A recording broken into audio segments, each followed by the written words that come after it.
Assalamualaikum warahmatullahi wabarakatuh. Apa kabar teman-teman? Senang rasanya bisa berjumpa kembali di season video saya kali ini. Alhamdulillah, setelah beberapa lama saya punya kesibukan, baru ini lagi bisa rekaman video.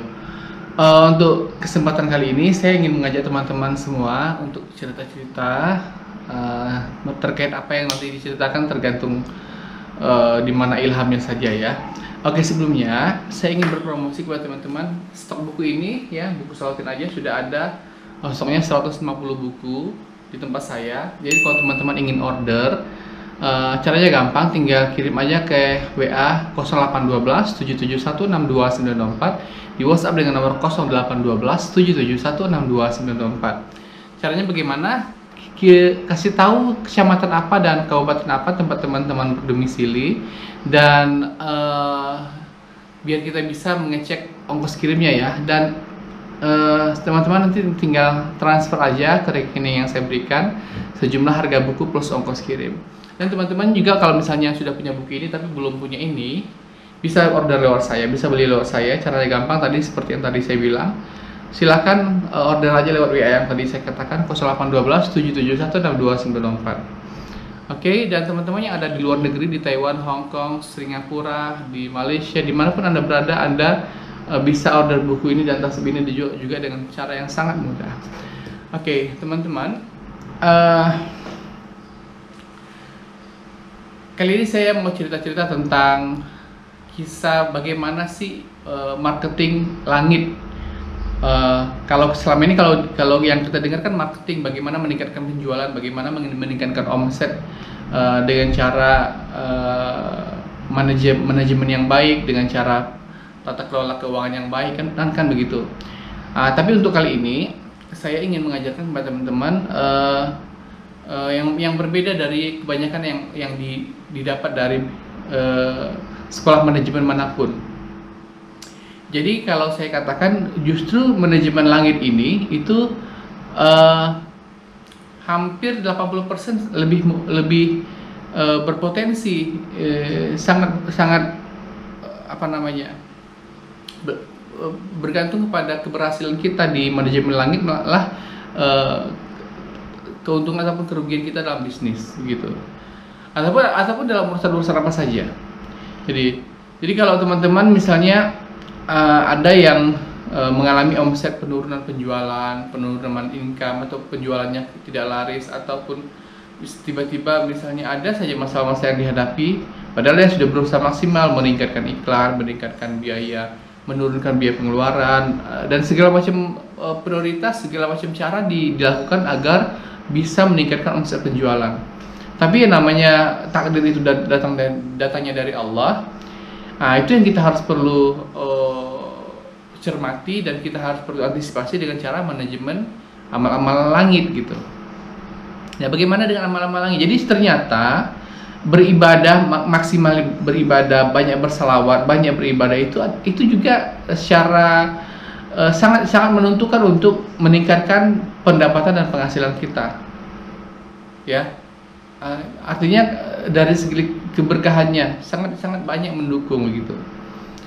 Jadi kalau kita misalnya, kalau teman-teman yang sudah terpuruk secara perekonomian, apa yang harus dilakukan? Ya mulailah bangkitnya dari yang diperbaiki dulu itu ada amal-amalnya, bukan manajemen yang lain. Amal-amalnya, perbaikilah sholat di awal waktu. Kalau bagi laki-laki, perbaiki sholat di awal waktu di masjid secara berjamaah. Bagi perempuan di awal waktu di rumah. Kemudian kalau ya punya permasalahan yang sangat besar, misalnya punya hutangan miliaran yang harus dilunasi dalam tempo beberapa hari, dalam tempo sangat singkat, itu sholat tahajud setiap hari, setiap malam, kalau bisa bangunnya jam 2 malam. Kemudian salawat sampai subuh, sallallahu ala Muhammad, sallallahu ala Muhammad, begitu seterusnya, sambil beraktivitas, sambil kapanpun dan dimanapun, kalau bisa maksimalkan amal-amal salawatnya. Jadi sholat tahajudnya, sholat fardunya dibenahi, kemudian sholat tahajud tiap hari, habis sholat tahajud sholawat sampai subuh, sampai sebanyak-banyaknya, lalu banyak doa, kemudian maksimalkan salawatnya. Luangkan waktu untuk bersalawat. Kalau bisa per hari itu sallallahu ala Muhammad itu diamalkan sebanyak 25.000 hingga 30.000. Bahkan kalau bisa lebih banyak lagi daripada itu lebih bagus. Begitu. Dan laksanakan itu setiap hari. Nah, bagaimana jika seandainya ada hari-hari tertentu yang memang kita nggak bisa banyak, paling banter 10.000 atau 15.000, tidak apa-apa. Tapi dalam niat hati kita harus maksimal kalau bisa mencapai 25.000, 30.000 atau lebih gitu. Nah, kalau misalnya satu hari itu hanya bisanya 10.000, ya udah besoknya ulangi lagi sampai 30.000. Insya Allah kalau seperti itu dilakukan, perlahan-lahan kehidupannya akan semakin dimudahkan, urusan-urusannya dimudahkan. Dan yang perlu diperhatikan adalah bersalawat ini bukan karena kita ada masalah. Ada masalah, tidak ada masalah, miskin, kaya, sakit, sehat, apapun keadaannya, kita harus senantiasa mengingat Allah, bertakwa kepada Allah, menjaga sholat di awal waktu, tetap selalu bersalawat. Bersalawat, kalau kita bersalawat yang banyak, kehidupan kita di dunia dan di akhirat akan dimudahkan Allah Subhanahu wa taala. Begitu. Dan sisihkan sebagian daripada rezeki kita kepada orang-orang yang membutuhkan. Siapa saja, biasakanlah bersedekah. Kalau kucing setiap yang ada dimanapun, kalau ada kita lihat kucing-kucing di rumah kita yang berlalu lalang meminta makan, kasih aja makan. Kalau perlu siapkan makanan kucing gitu. Karena kucing ini pun ataupun hewan-hewan ciptaan Allah ini pun mendoakan kita, sehingga dari doanya hewan-hewan yang kita kasih makan itu pun kita mendapatkan keberkahan, dari salawat kita mendapatkan keberkahan, dari sholat berjamaah kita mendapatkan keberkahan, dari sedekah-sedekah kita mendapatkan keberkahan, mungkin dari amal-amal yang lain lagi. Maka kalau semua aspek kehidupan kita dipenuhi oleh amal-amal keberkahan, maka kita akan dipenuhi keberkahan. Kita juga akan dijauhkan dari musibah, bencana, malapetaka, hal-hal yang tidak mengenakan begitu. Jadi sebetulnya ya baik ataupun buruknya kehidupan kita di masa yang akan datang itu tergantung pada amal-amal kita hari ini. Baik atau buruknya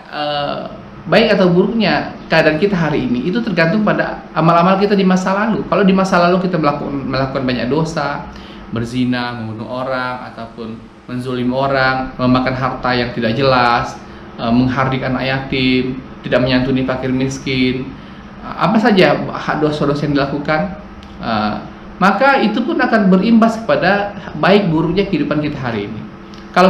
Kalau hari ini kita mengalami keburukan ataupun kehidupan yang susah, kehidupan yang tidak enak, kehidupan yang melarat, coba diintrospeksi dulu. Bagaimana kehidupan kita di masa lalu? Apakah kita pernah ingkar kepada Allah? Apakah kita pernah tidak menunaikan sholat? Ataukah kita selalu tidak membayar zakat? Ataukah kita selalu pernah menzolimi orang? Ataukah kita pernah membuat nyawa orang melayang karena kita gitu? Nah, kalau itu pernah kita lakukan, itu luar biasa. Kita harus banyak-banyak beristighfar kepada Allah. Maka kalau kita baru hijrah, baru saja kita melakukan dosa-dosa yang banyak, lalu kemudian kita baru saja memulai beramal, belum berapa lama kita beramal, lalu kemudian kita ingin langsung meminta hasilnya. Ya Allah, aku sudah sholat, aku sudah salawat, mana hasilnya? Di mana? Orang-orang lain juga mudah semua. Anda berbuat dosa 20 tahun, kemudian Anda baru beramal 1 bulan, lalu Anda meminta hasil yang maksimal, hasil surga kepada Allah. Tidak bisa seperti itu. Tidak adil dong. Bukankah Allah itu maha adil? Allah yang maha adil seadil-adilnya perhitungan. Ya, jadi kalau orang yang berbuat baik, Allah balas dengan kebaikan-kebaikan. Kalau ada orang berbuat jahat, Allah juga balas sesuai dengan apa yang dia perbuat, begitu. Jadi bagaimana agar Allah mengampuni kita? Bagaimana agar Allah segera mengampuni kita dosa-dosa kita yang dulu? Caranya adalah gapailah ridha Allah. Bagaimana cara cepat menggapai ridha Allah? Adalah dengan banyak memperbanyak salawat, memperbanyak bangun malam, muhasabah diri. Jadi kalau Anda dahulunya pernah banyak berbuat dosa, lalu sudah berapa lama Anda bersalawat, lalu Anda merasa kehidupan Anda belum berubah juga, bukan berarti Allah tidak sayang Anda, bukan berarti Allah tidak mencintai Anda, bukan berarti Allah tidak mendengar doa-doa Anda, tetapi Allah sangat mencintai Anda dengan cara diberikan Anda hukuman dulu di dunia ini. Jadi hukuman Anda diberikan semua di kesusahan-kesusahan hidup, dengan catatan diberikan hukuman itu, mudah-mudahan Allah mengampuni dosa-dosa Anda, kan begitu. Mudah-mudahan dengan Allah berikan kesulitan itu diampunilah dosa-dosa kita, gitu ya. Dan kemudian bisa jadi dengan kita ikhlas menerima apapun hukuman dari Allah itu, kita kemudian diampuni dosa-dosanya Allah, kita tidak disiksa lagi di akhirat nanti. Dan kemudian kita pun sudah dikasih diskon. Seharusnya kita merasakan susah payah di dunia ini berkat dosa-dosa kita yang dulu-dulu itu. Seharusnya kita diberikan kesusahan, kepayahan sampai seumur hidup kita, sampai ajal menjemput. Nggak taunya kita hanya diberikan kesusahan hanya 2 tahun atau 3 tahun. Itu kan sudah diskon. Jadi kalau Anda sudah merasa Anda bersalah sudah setahun, masih susah. Sudah 2 tahun masih susah. Sudah 3 tahun masih susah. Ya, padahal Anda sudah banyak bersalawat. Itu tandanya bukan Allah sedang berusaha untuk menerima amal-amal baik Anda. Dosa-dosa Anda itu dibayar dulu dengan kesusahan-kesusahan itu agar Allah ridho kepada Anda, begitu. Ya.